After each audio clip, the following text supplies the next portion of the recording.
How much can a person lose of themselves and still be human? How much would you willingly give up to attain something beyond humanity? How much would you sacrifice to stop others making the same mistakes? What would you allow into your life to fill that void you've created? Okay, so we've hit the final part of this series, and this is where things get a lot more abstract. Where body and soul have been explored as more concrete parts of a human, and are frequently discussed worldwide, spirit is a bit of a tricky one to pin down. It's much more of an untouchable and ethereal idea, and as such is more of a theme in the Drakengard games than it is a physical thing you can point to. If you missed the first 2 videos of this series, I'd recommend going and checking them out so you know what I'm talking about. And without further ado, let's get on with Part 1, Ghost Lube and Dragons. Given that spirit is a bit of an odd thing to conceptualize, we'd better try and define it. Where the body is an obvious, solid thing, and soul has been the focus of a lot of religions and can be understood as the mind, the spirit is an ethereal sort of presence. It's the part of you that connects your soul to your body, like a tether or a conduit, the bit that keeps the ghost in the shell, and it links you to everything else too. It's the bit that will be controlled by a true name, the bit that's you in the grand soup of the world. In alchemy, it's represented by mercury, as it's supposed to be a fluid so that it can flow between your body and mind and let them talk to each other, and mercury is an excellent carrier metal too. It's sort of like a spiritual version of your nervous system. Some philosophers believe that your spirit flowed through your nerves to animate you, in the same way that blood flows through your capillaries. As my friend put it when I was trying to make sure my explanation made any sense, ghost lube. The things I do for philosophy. And it wasn't just philosophers either. In 1497, the surgeon Alessandro Benedetti wrote that by means of nerves, the pathways of the senses are distributed like the roots and fibres of a tree. At the time, we only had dissection and visual cues to see how the body worked, and nerves were too small to examine properly. We could see the intricate network running through the body, but had no idea how it worked, so people theorised that they were hollow. And Benedetti's completely correct in principle too. We hadn't harnessed electricity yet, so the working model of movement and reflexes wasn't electrical impulses. It was this force called spirit, or humour. We knew that something had to be happening to make the brain talk to the body, but we couldn't see it. The thoughts running through our brains, such as, I want to pick up this mug, would be carried by the spirit to the body, which would then move accordingly. But it's also infused with emotions from the soul too, and was used to explain unconscious body language. So if past experience has told you that the main body of the mug is hot and painful to touch when it's full of tea, you're going to reach for the handle without even thinking about it. You might cup the mug between both hands if the warmth is something you find comforting, or run your finger around the rim in circles. Maybe you tap on the edge of it while you talk to someone without really thinking about it, or tilt it to feel the centre of gravity shift as there's less and less in the mug. It's all unconscious body language. The body's animated by the spirit, and the impressions we formed from our experiences get carried through into how we move, react to stimuli, and even the way we hold ourselves. It's all you, and the more you live, the more you become. And this connection between the self, experiences, and the world around you is the underpinning world mechanic in Drakengard, through the human characters forming pacts with mythical beasts. Connection between people is a staple of the series, but where the later Nier games inspire hope through people's relationships, they build on the far bleaker Drakengard titles, where instead of good people in an unfair world, the cast we're meant to get on side with are typically pretty awful. Starting with Nier and moving back to Drakengard is kind of a tonal whiplash, but that's what I did, so you have to suffer too. It's also what a lot of fans have ended up doing, thanks to Automata's unexpected mainstream popularity, meaning it reached a far wider audience who've gone looking for more. And boy does this series provide lore. There's a staggering amount of side content to wade through if that's something you enjoy, but I'm only going to be talking about what's in the games because I don't have that much time on my hands. I'm going to be clear here, Drakengard is not a good game. Mechanically, it's a bad Dynasty Warriors style beat 'em up with no complexity or lock-on system, and it feels really clunky and frustrating to play. The characters are almost all terrible people and have few redeeming qualities. The plot and world building, however, are simple, yet batshit crazy. There's an ancient and magical world called Midgard, protected from chaos by 4 seals. Not that kind of seal. The magical, spiritual kind. If those seals are broken, then the mythical seeds of destruction will be scattered throughout the world to populate it with unspeakable monsters. One seal is in the forest, protected by the elves, another's in the desert, protected by priests, and another's in the ocean, protected by fairies. The final seal is in the form of a goddess, a human who's been chosen to ascend but still lives here with other people. You can already see the typical RPG journey we're going to take, right?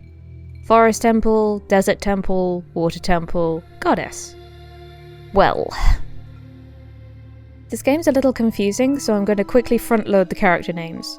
The important characters I need to mention are Kaim, the protagonist who's a prince fighting for his country, Angelus, a red dragon who forms a pact with Kaim, Furiae, Kaim's sister who becomes a goddess, Inuart, Kaim's childhood friend and Furiae's fiancé who later gets possessed, and Mana, a child priestess of the Watchers. Oh, and Sere, Mana's twin brother. Okay? Okay. We open Drakengard with a voiceover announcing that 2 great powers, the Evil Empire and the Heroic Union, are fighting to reach the goddess of the seals, and we see her up in Ye Olde Tower before cutting to a battlefield. The music is, a choice.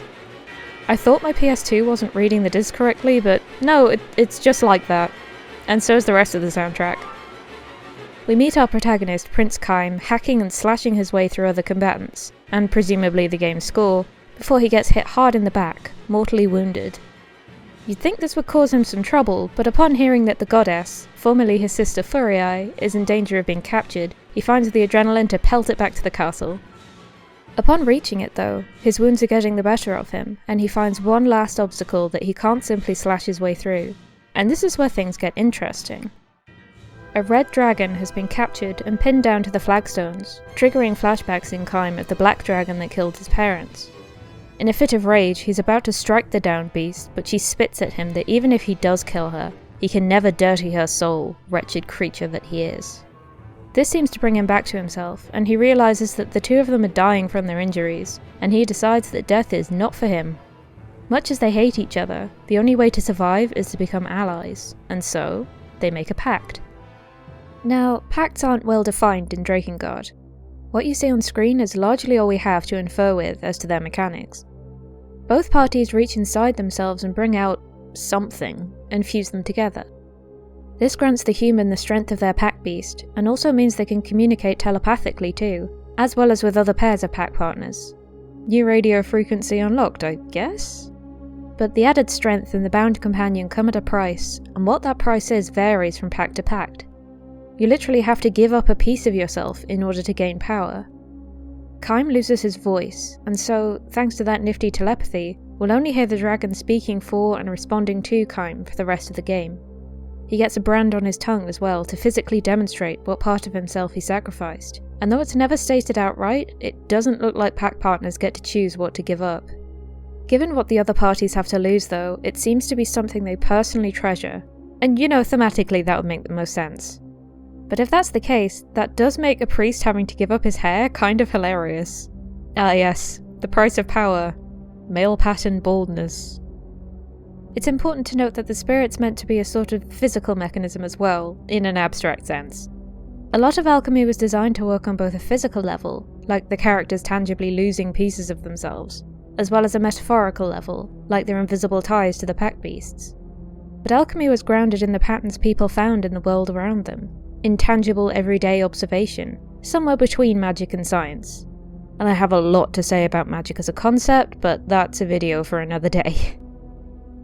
This is where I think the pacts in Drakengard fall into. Something runs through these people's bodies and connects their soul to another creature's. We see Kaim and Angelus actually reach inside themselves a la Matrix to pull out a pulsing, glowing sphere and touch them together. I've always wondered what these blobs are meant to be. Souls, maybe? Life essence? What is it with you and metaphysical goop? But they react when they touch and heal both parties from their injuries, bringing them back from the brink of death. Again, this doesn't get explained, but I think the pair being able to pull out those orbs of their own volition is key to understanding that they're doing this explicitly out of their own will and desire for power. Even though Kaim and Angelus's main motivation is for survival, there's no characters that can forcibly touch another person's core without them pulling it out themselves first. Which is interesting considering that Taro initially intended for Kaim and Angelus's relationship to be similar of that of a parasite and host, Kaim being the parasite, leeching the dragon's power. There's plenty of really messed up relationships in Drakengard 1 and 3, but in all cases the characters are very much in control of themselves. They're active rather than passive, and when those around them remain passive, they're always punished for it. This here's the key underlying plot point that really ties the game and its themes together. People are making the conscious choice to sacrifice pieces of themselves in order to gain something usually beyond their reach. They're making themselves a kind of demigod, human plus. They still look and act like humans, but they've surpassed the threshold of humanity, and it's not lost on me that the only characters we see who've made pacts are the ones that are deeply disturbed in the first place. People who don't fit into society for one reason or another. But unlike Nier, these outcasts aren't rejected for their appearance or something out of their control. These people are already monsters in their own right. Every member of our party is part of a pact with a beast. Kaim loses his voice, but the rest of our gang have individually lost their hair, womb, sight, and time, or the ability to age. Each of them has sacrificed something they treasured, and though a person can obviously survive just fine without any of these things, like, I'm not saying that a blind or infertile person is cursed or anything weird like that, but the weight of the cost for power is something that's personally important to those people. What would you be willing to live without in order to gain power? Would you take a gamble on losing a part of your body that you didn't get to choose? Without his voice, Kaim could no longer communicate without relying on Angelus to speak for him, having to use the voice of a creature he instinctively despises, his words filtered through the enemy.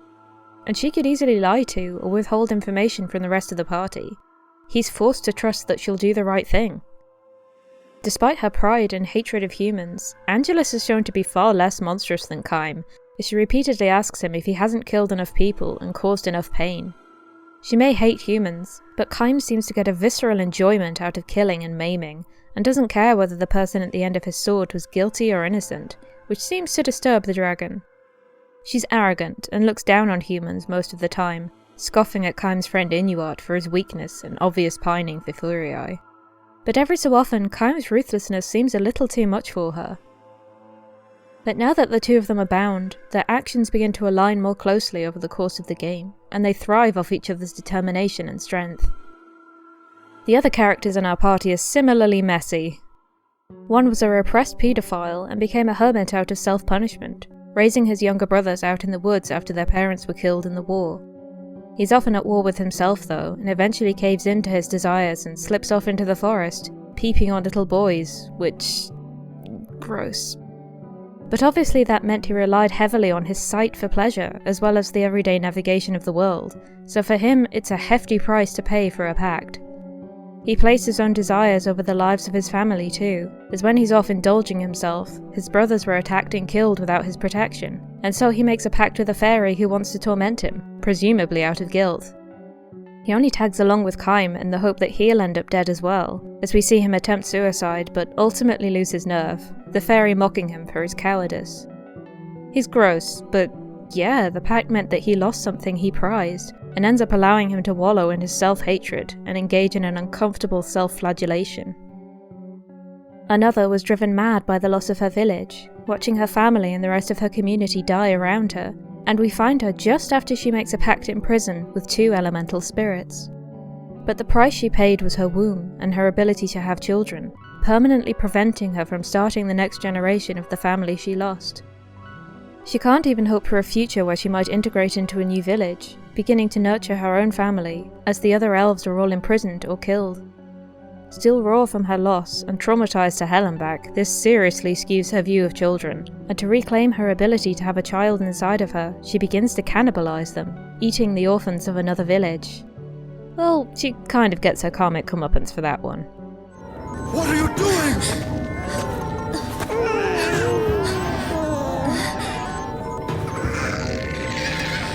The greatest of feasts.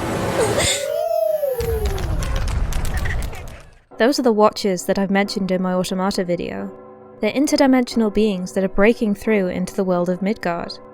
They're building an army to take over this world, able to possess people's bodies if they're let in. They seem to need your permission, but it's not exactly a free choice when they give you an ultimatum of letting them into your body or becoming a pillar of salt. Sure, you can say no, but if you do, you're dead.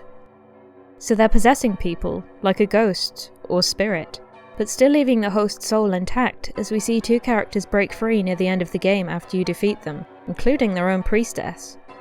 What they actually want isn't really clear, but they're acting as spirits, invading people's bodies, moving and speaking through them to assert their own will. This is Mana, priestess of the Watchers, and probably the best example of this in the game, as well as being my favourite character. Her mother gave birth to twins, and despised and abused Mana while cherishing her brother for inheriting the family's talent for golem magic. At 6 years old, when it became clear she wasn't going to manifest any kind of magical power, Mana was abandoned in the mountains to die. Thinking she was lost, her twin brother Sere formed a pact with Golem and joined the party to look for her. In Mana's isolation and fear, the Watchers found her. They assured her that they loved her and would take care of her, and so she accepted them without hesitation, and in return was given magic and a sense of purpose. She's delighted to have been chosen after being the outcast her entire life, and the Watchers often speak through her with a flat, adult male voice, which is a jarring contrast when they're flicking back and forth between who's in control.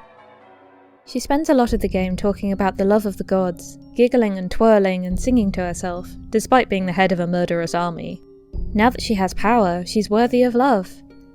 The Watchers seem drawn to damaged people, as it seems they're easier to take advantage of. Damaged people tend to have poorer self-image, and are less sure of themselves and their futures, so their spirit's probably easier to nudge. That connection between soul and body is less firm, so there's space for something else to slip inside. Mana doesn't bat an eye at any of the violence the Watchers use her to enact either, stabbing the goddess Furiae to death in some endings, and it's questionable as to how aware she really is as to what's going on. Though she gave her body willingly, she couldn't really understand what the Watchers wanted to do with it. Given that she's only 6, it's difficult to blame her for her actions, even if it turns out that she actually does have some control over them. She's the final boss of Route A, and when defeated gives a jittery, giggly speech about how she doesn't mind if she dies because she's loved. I don't mind. I am loved. I am loved, you know. See? Mother has to love me. The gods love me. Kill me! Kill me! If you don't, I'll do something! She then immediately bursts into tears and begs for Kaim to kill her, suddenly hit with the weight of what she's been used to do, praying for her mother not to hate her. This triggers ending A, the anguish of an unsmiling Watcher. All of the protective seals of the world have been broken with Furiae's death, so Angelus volunteers to become the new goddess in her place. In the beginning, she despised humans and was immensely proud to be a dragon, so her being willing to sacrifice herself unprompted to protect humanity is really something. It's likely that merging her spirit with a human played a role in softening her stance on them.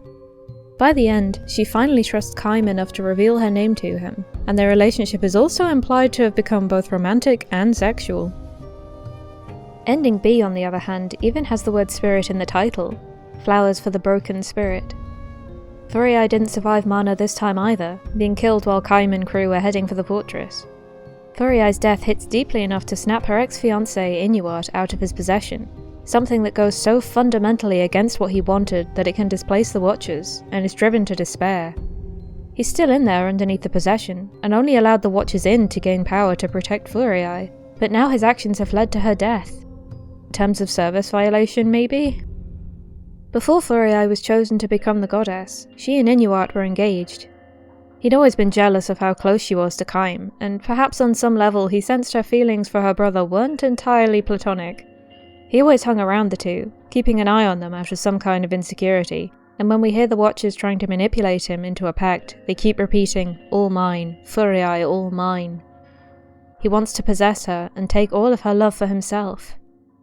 When she became a goddess, for some reason their relationship had to be called off. Maybe some kind of taboo? But even then, when Furiae became a literal goddess incarnate, something inhuman and spiritual, he he was still utterly devoted to her, channeling his love into songs to soothe her.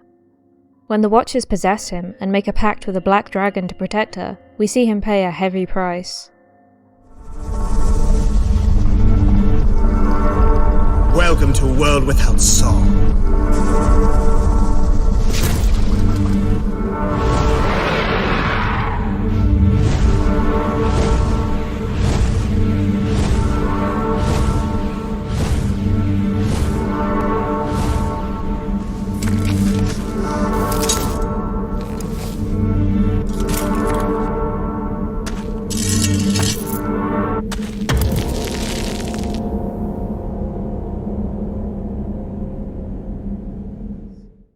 He lost his ability to sing.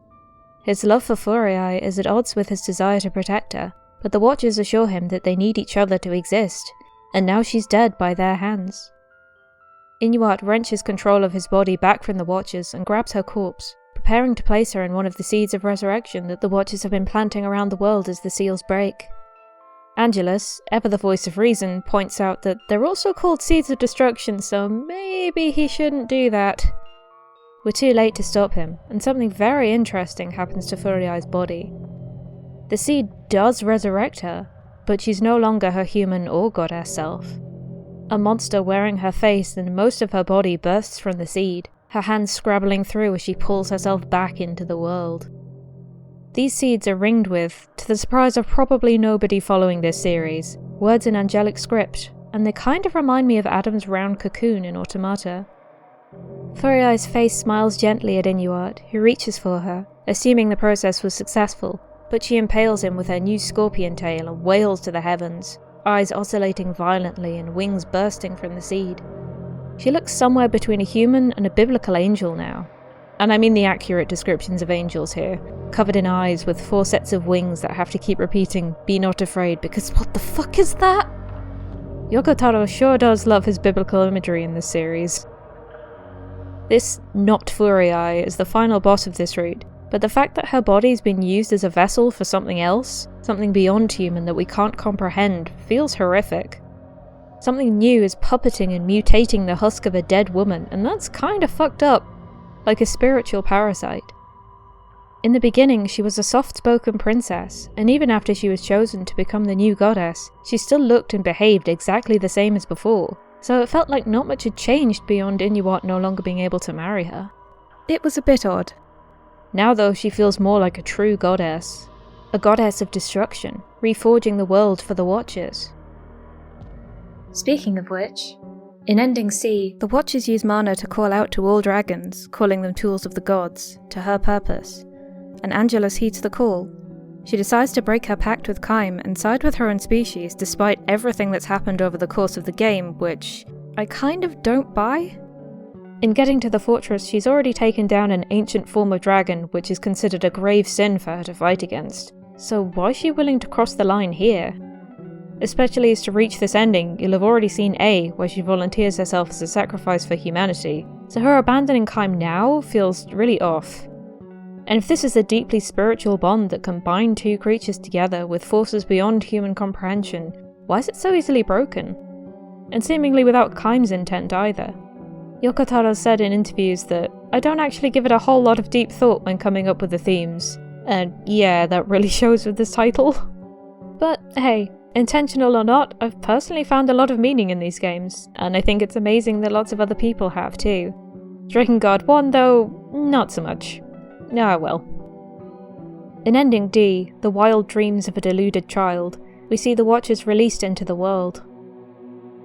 This time around, Furii isn't killed by mana, but kills herself out of shame when Mana uses her power to reveal Furii's closest inner thoughts and incestuous love for her brother Kaim, reaching inside of her mind without her consent.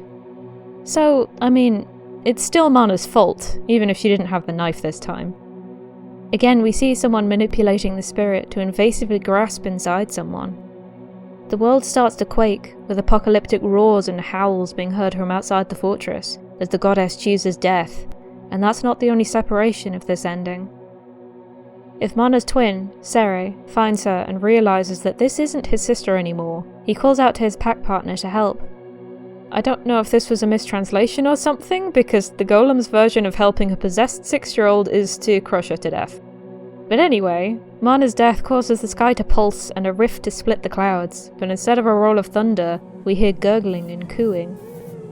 Giant stone babies start floating through the sky, and nobody knows what to do with this, including me at this point. They descend upon the world and start eating our cast one by one, and are set to devour this entire reality. Sarah asks Chaim and Angelus to take him to their leader, the queen beast who is inexplicably pregnant now, too? I'm guessing she's trying to flood the world with more of her babies? Anyway, the heroic prince dumps a child on this monster's baby bump, and Sarah lies down and breaks his pact with Golem. If you remember, back when things were at least 50% more normal, I said Sarah sacrificed his time to be with Golem, so breaking the pact causes time to concentrate around him and crystallize, trapping the queen and her children inside. I think. Again, the mechanics of pact seeds and this magical fuckery are never laid out, and are kind of vibes-based. I didn't even know pact could be broken until the endings? And the ending where Chaim's pact is broken, he gets his voice back with no negative consequences like with Sarah's time, so the whole system seems vague and luck-based. It's a very soft magic system, which, when characters are using the rules of magic to solve all their problems, is a little unsatisfying and confusing. It's like with a mystery story.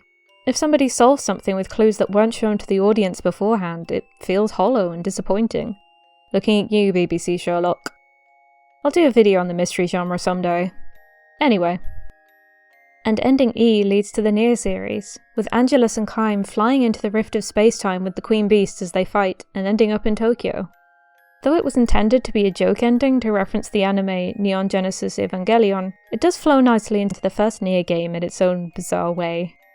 As for the mechanics of the rift and the flying babies, you guessed it, no exposition or explanation. But it's definitely cinematic. This Tokyo is where Nier Gestalt has its opening sequence, when the world is ending due to people turning into pillars of salt. Then after a long time skip, we have a peaceful fantasy world with some ruins from our old civilization. And right at the end, when we fight Devila and Popolo, we fly through a big concrete city that looks a lot like Tokyo from the opening. If you're lost, go rewatch my first Nier video. The whole thing's set up to act like a time loop, which is where we come to Drakengard 3. Part 2. Perennial Parasites.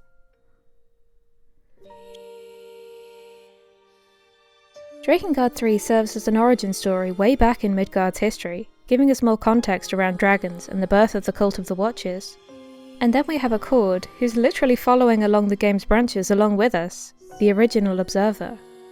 She's an android, jumping between the various routes of Drakengard 3, marking off each branch as it ends in disaster. But this does imply that all the game's routes do all actually happen in-universe, breaking into infinite realities, consequence by consequence. She's even mentioned offhand by the weapons trader in Automata as his supplier, lurking on the dark side of the Earth after it stopped turning. Goodness knows what she's doing over there, or if she's somehow involved in this state of affairs, but I for one can't wait to find out. Time in this world seems fluid and malleable, and one of the best Nier creators on this platform, Clemps, I'll link to their channel down in the description, but they got me into this series, so go sub, said in their video about Drakengard 3 that they had a theory that time here is acting like a crown of thorns. An endless cycle flowing into itself with alternate dead-end fail states breaking off as the thorns.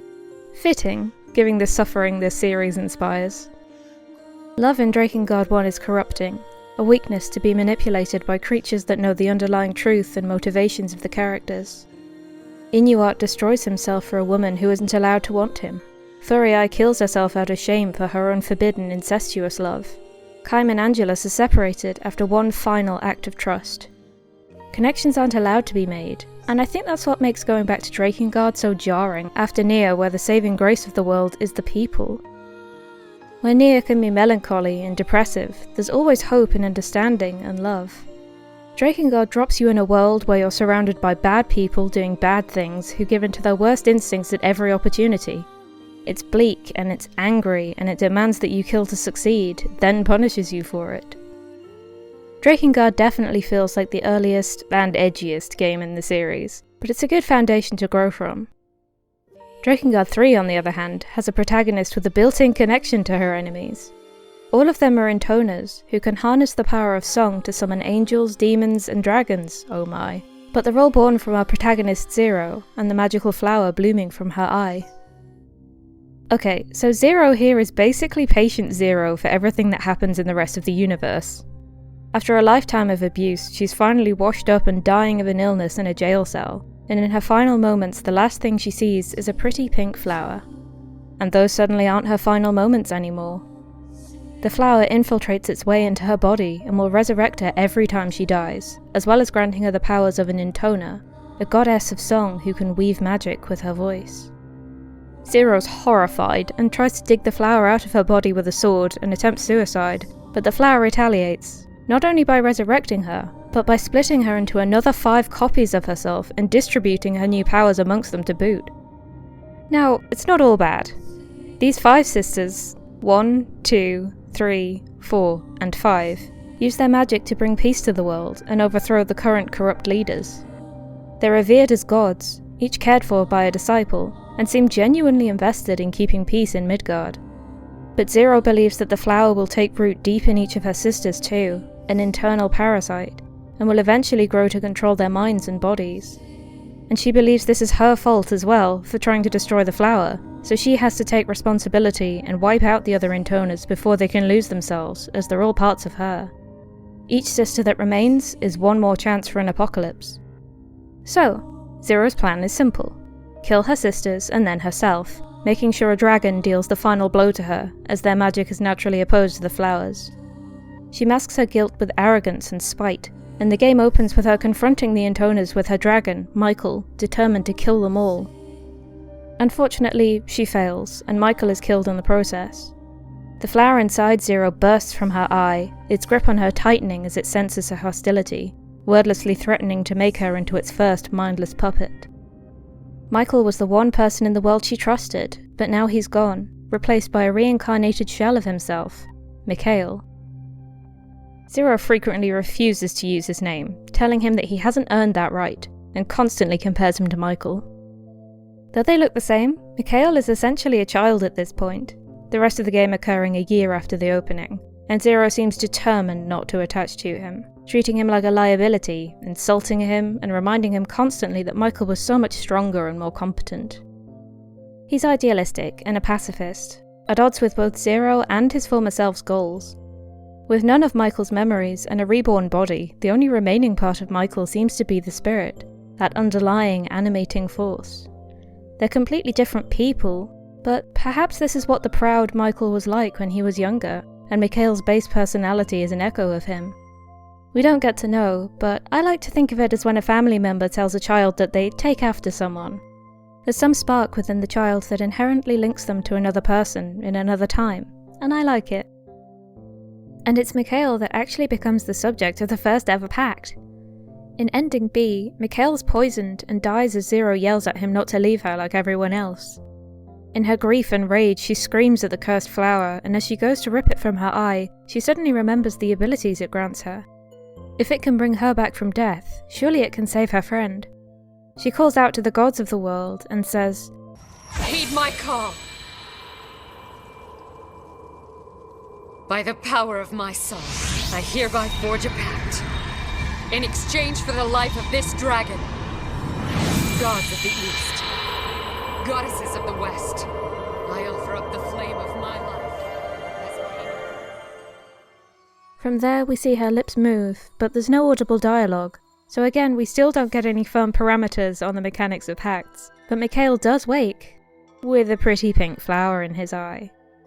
He becomes the new host for the parasite, but maybe this time it won't be able to assert its own will.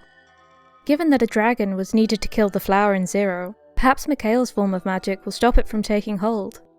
Perhaps he'll mutate into something monstrous, or eventually be ripped apart by these opposing forces. Again, we don't know, but we do get to find out the price Zero paid for her pact. The voice of a child wakes Mikhail and rudely welcomes him back to life, using the same insults that Zero did. Like Sere, it seems that Zero's given up her time and will remain a child eternally. And perhaps her body too, as we never actually see her, only hear her voice, and she says that she'll exchange her life in the part of the pact we did hear. Perhaps she's purely spirit now, and can communicate with Mikhail telepathically as a pack partner would. It's really unclear, but that means there's a lot of different ways you can look at it. And I do wonder if this is where lunatiers come from, as dragons are meant to resurrect themselves thanks to getting a final wish, which is how Michael was reborn as Mikhail. And now this magical flower in his eye is here thanks to a wish from a goddess. Throughout the rest of the series, lunatiers are held in such high regard because they're rumoured to grant wishes. And this pink flower serves to resurrect Zero every time she dies by creating a new, undamaged body and zooping her consciousness into it, just like the android spare bodies in Automata. Just more organic, squishy. More echoes of past and future crash into each other. As for the Untoners themselves, they all stem from one person, or perhaps more accurately, one flower. They break off from Zero, siphoning off her powers and reflect the parts of herself that she hates. And considering that they each have one central trait, they do come off as somewhat reductive characters. This is clearly intentional to some degree though, as they're even colour-coded and are literal numbers to be checked off a list, though they do each get their own small arc in the DLC. Their personalities are all built around one core concept, echoes of Zero, but are still their own people. One is the serious and intellectual sister, someone Zero views as overly zealous and pretentious. She's the scholar, left to deal with political matters in the cathedral, weighing up good and evil without a disciple to care for her. She's the part of Zero that was forced to be independent as a child, unloved, and had to raise herself with nobody to rely on. This results in one splitting intentionally, fashioning herself a twin from her own rib, a male counterpart who doesn't even get a name. A man of virgin birth, born of an Untoner. Given that one lives in the cathedral, there's no missing the Christian connotations here, and yeah, the Untoners are treated as deities, but one and her brother do end up birthing a whole new religion. More on that later. It's also not lost on me that number 1 is also the character who's most like a typical protagonist. The hero who's driven by morals and love for her sisters, encouraging them all to fight together. Zero is nobody's hero. 2's excitement and openly loving nature is viewed as weakness by Zero, a born nurturer who adopts as many lonely children as she can. Zero had a terrible childhood, and 2's desire for love and family repulses Zero, but I'm willing to bet it's one of her secret innermost wants too. 2's deeply in love with her disciple as well, and wears her heart on her sleeve. She's open and honest, and actively seeks comfort from him. But in an effort to protect their children, her disciple reinforced the soldiers guarding the orphanage with the power of 2's magical song. But they weren't designed to house this kind of power, incompatible spiritual vessels, and end up as mindless killers. Puppeted soldiers again. The children too become inhuman, merged into one towering homunculus and crying out for their mother as the magic used to heal them goes wrong, breaking 2's mind with grief as she ends the lives she desperately wanted to nurture. These aren't your children anymore. It's a monster. Why are they screaming? Why are they crying? Why are they crying out to me? 3 reflects Zero's apathy towards people whose interests and goals don't match her own, a manifestation of Zero's selfishness, but also her drive to succeed at any cost, and has a pathological curiosity, an uncomfortable doppelganger. She's experimenting with what makes a person as well, taking soldiers and turning them into giant stone dolls that look a lot like the Watchers. She doesn't view them as people, just test subjects or toys to play with. They're not human to her anymore, but she's looking for the line between human and doll. When in the process did they make that transition? How much of a person can you take away before they're not human anymore? We see this in her DLC storybook, where she's asking her disciple, "Why do people fight each other?"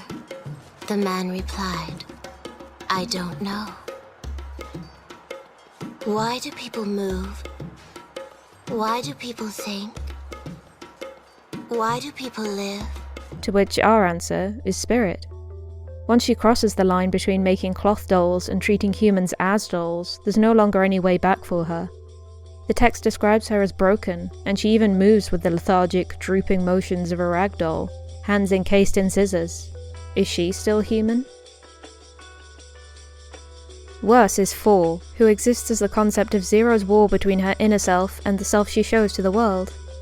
Though they seem to have different values, both 4 and Zero deliberately build up a curated false self as they're ashamed of their actual natures, or would rather hide their cruelty to gain an advantage.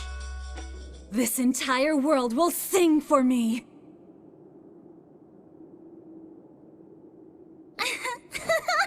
Sophia, come to me. They exist as malicious contradictions, for pretending to be a sweet and refined lady, but revels in massacring the elves, giggling that it can't be manslaughter, and holding herself in higher regard than any other person, human or elf.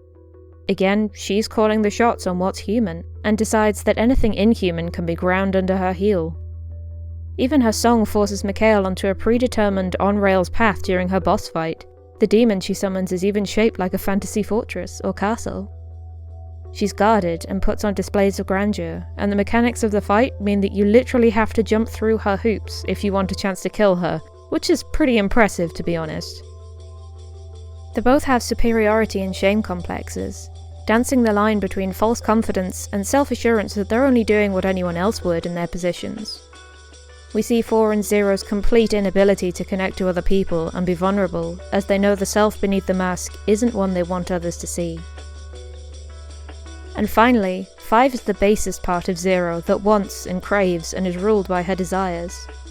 She luxuriates in all of the gifts given to her thanks to her status as an intoner, and is always looking for the next thing to consume, person or object.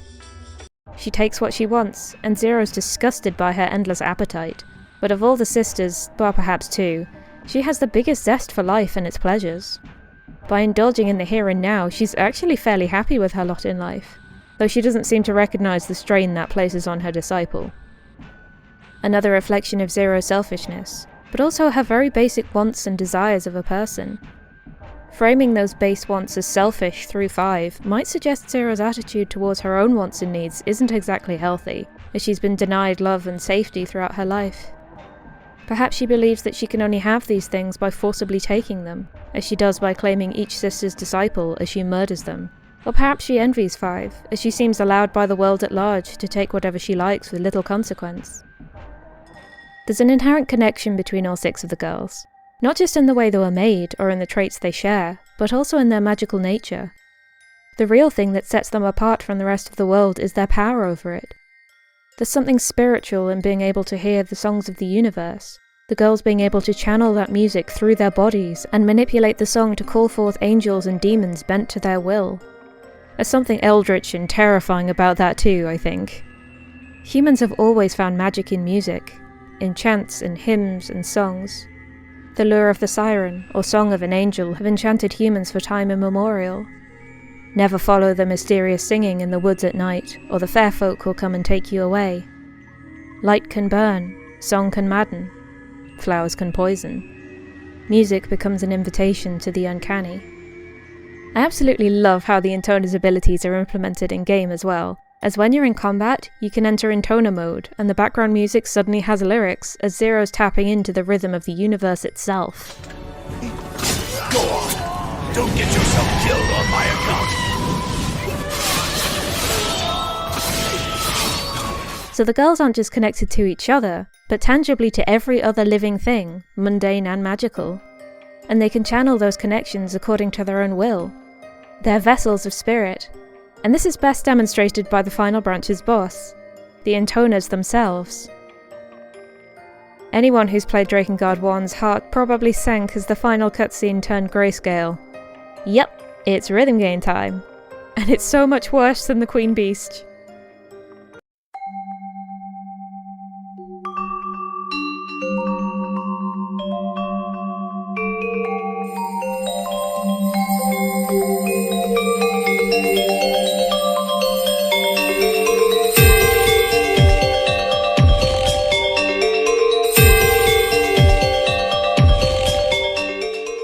A huge stone flower blooms in a grey city, 0 in the centre, and each sister blossoming from a petal, changing the tempo as they rise one by one. Eventually they all begin to dance together, as if they're finally in harmony, growing closer together and synchronizing their desires. Or perhaps they all have one mind now thanks to the flower. Mikhail deals the final blow after one last goodbye to 0, thanking her for being his friend. But also, we then hear from Accord that the intoners have now been sealed away in another dimension, but that seal might break one day. And that as 0's monitor, she feels that 0's still alive somehow. A giant stone woman sealed away in another dimension that might break out one day. Sounds, familiar? And considering Drakengard 3 is set hundreds of years before the original, I think it's pretty likely that Zero was the Queen Beast, especially as the Intoners are the ones to start up the Cult of the Watchers. In Ending A, Zero succeeds in killing all of her sisters, working through them until she reaches one up in the city cathedral. As she looks at her dead copy on the floor, someone approaches from behind and stabs her in the back. Someone who looks just like One. Zero's blood stains his robe a deep red, and now he looks a lot like Mana, doesn't he? This is Brother One, someone who you literally do not know exists until this moment. As I said earlier, One had no disciple, and so unbeknownst to Zero, she made herself a twin out of one of her ribs. One had always needed to be, self-reliant. He decides that now the Intoner goddesses of this world are dead, he's going to found a church in his sister's honour, to keep this spiritual connection between them alive, and hopefully use his faith to keep the people of Midgard united. And this is where the symbol of the cult comes from. Two faces overlapping so that they share one eye. It's him and One. Two becoming one, a parasite and host, a possession of spirit.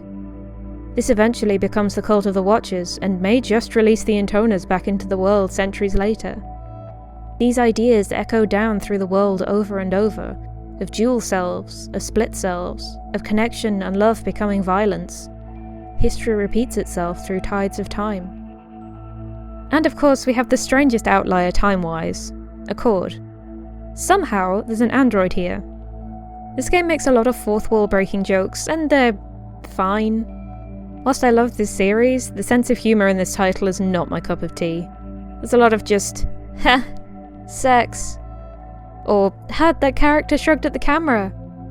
It doesn't add much, and if anything it detracts from the game, as the tone oscillates wildly at times between tragedy and toilet humour. I'll pass.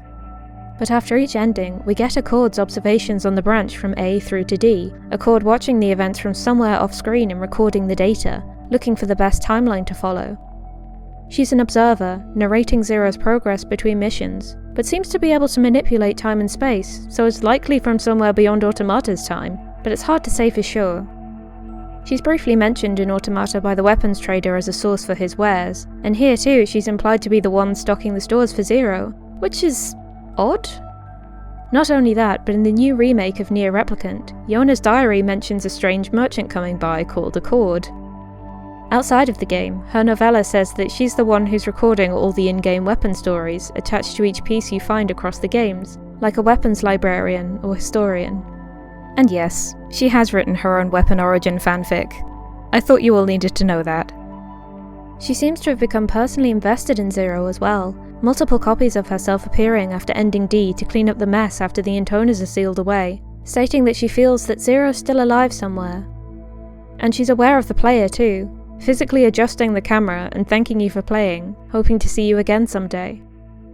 I realise here that I'm likely reading too much gravity into this title, but honestly the thing that endlessly fascinates me about the Drakengard games is the things that are left unsaid and the mechanics of the world.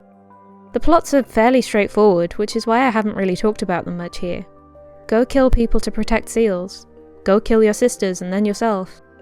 But there's a lot of really interesting untapped potential in these stories that lays the groundwork perfectly for the Nier games, and all the themes wriggle around each other as time tries to settle into a regular heartbeat, each skip ending in a different branch.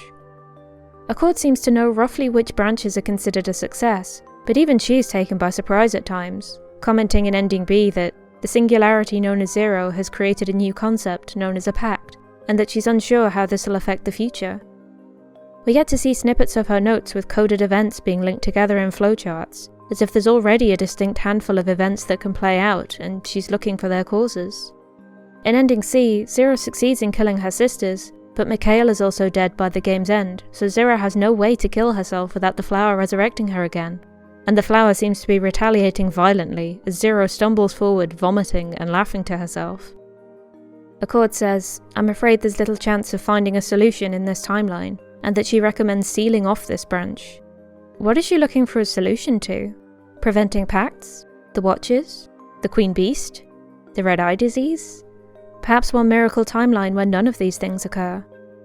It's left up in the air, but Accord seems to be tasked with manipulating the very spirit of the future, deciding which events are allowed to occur. The mark alchemy's left on our world is still tangibly present, even though it feels more like a spirit of itself these days, some old relic to be dismissed as pseudoscience that we've long outgrown. However, we still feel its lingering presence in everything from anime like Madoka Magica and Mononoke Hime, to games like The Witcher 3 and live-action films like The Matrix. It's even in our day-to-day language. Have you ever said that something is gibberish? That's from the name of a Persian alchemist, Jabir ibn Hayyan, who wrote his recipes in code. Alcoholic spirits get their name from the vapory scent they give off, because those substances were used to represent the spirit in alchemy. If you've ever seen a superstitious person throw salt over their shoulder, or seen horror flicks use salt circles, that's alchemy. Rock and roll, buckaroo! In the rock, paper, scissors game of body, soul and spirit, a ghost has lost its body. It's only soul and spirit now, so chuck some salt at it and it'll be drawn in. There's a sort of spiritual imprint left over from the days when alchemy was common, hidden in plain sight for anyone to recognise who knows what to look for. Whilst modern science is inarguably correct and rooted in logic, its alchemical foundations still peek through from time to time if you care to look. Drakengard 1 and 3 are very much rooted in the lack of humanity rather than a search for it, which makes them a nice contrast to the Nier games. How much can a person lose of themselves and still be human? How willing would you be to take a gamble on a pact? This whole series has been a really fascinating trip for me, and hopefully for you too. I hope you've enjoyed this exploration of humanity, and if you want to help me make more, please hit the like and subscribe buttons and share your thoughts in the comments. I love hearing what other people have found in these stories, and whilst I know it's sometimes not that deep, the ground is soft and I'm ready to dig. See you next time.